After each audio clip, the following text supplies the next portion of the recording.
Hello, আসসালামু আলাইকুম viewers. শুভ দুপুর সবাইকে। কেমন আছেন সবাই? আমি স্মার্ট ব্লগ থেকে আপনাদের জন্য আবারও ছোট্ট একটি ভিডিও নিয়ে এসেছি। তো আমার আজকের ভিডিওটা একটু ব্যতিক্রম ধর্মী ভিউয়ার্স। আজকের ভিডিওটা হচ্ছে আমাদের গাজীপুরের শালবন নিয়ে।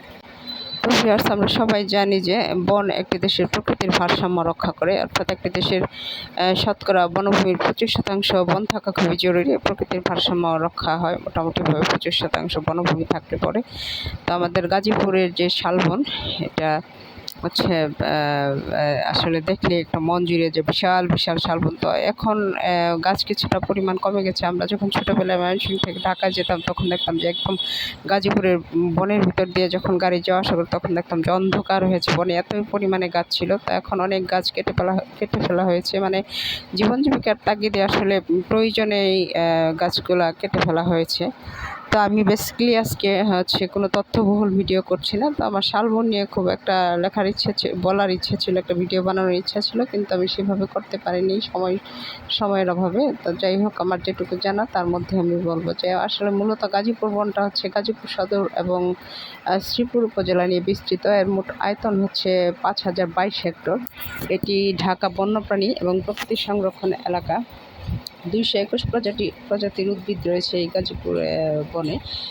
এটি মূলত ঢাকার উত্তর পাশের একটি জেলা। জয়দেবপুর থানা গাজীপুর জেলার মাঝখানে অবস্থিত। রাজেন্দ্রপুর শালবন, ভাওয়াল জাতীয় উদ্যান এগুলো নিয়ে অবস্থিত। শালবন এক ধরনের এমন বনভূমি যেখানে শালবন বৃক্ষটি হচ্ছে মুখ্য প্রজাতির উদ্ভিদ।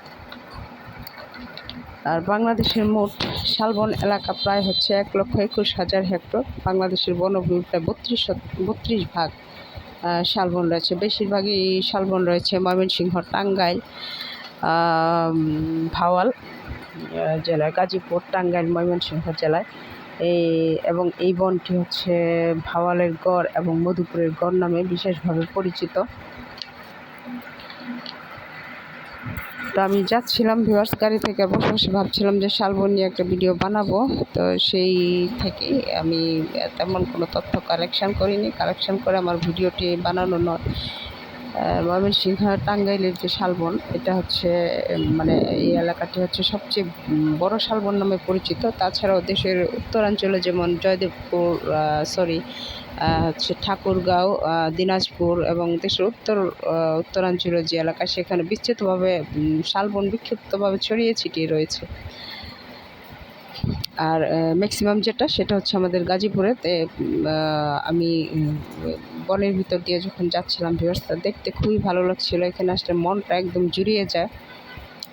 তো যদি আমার খুব ইচ্ছা ছিল যে খুব তথ্য কালেকশন করে আমার ভিডিওটা বানানোর, কিন্তু আমি যে বললাম সময় সুযোগের অভাবে আমার আর সেইভাবে তথ্য কালেকশনও করা হয়নি, ভিডিওটাও সেইভাবে বানানো হয়নি। তো যাই হোক, যেটুকু পেরেছি সেটুকুর ভিতরেই আমি আমার সাধ্যমতো ভিডিওটা বানিয়েছি।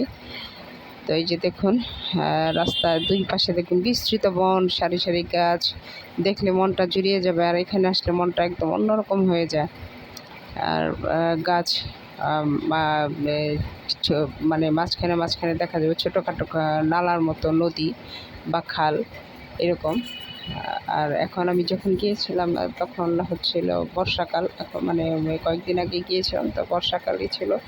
তো মোটামুটিভাবে যে খাল নালাগুলো আছে সেগুলো প্রায় পানিতে ভরপুর ছিল, একদম পানিতে টইটুম্বুর অবস্থায় ছিল।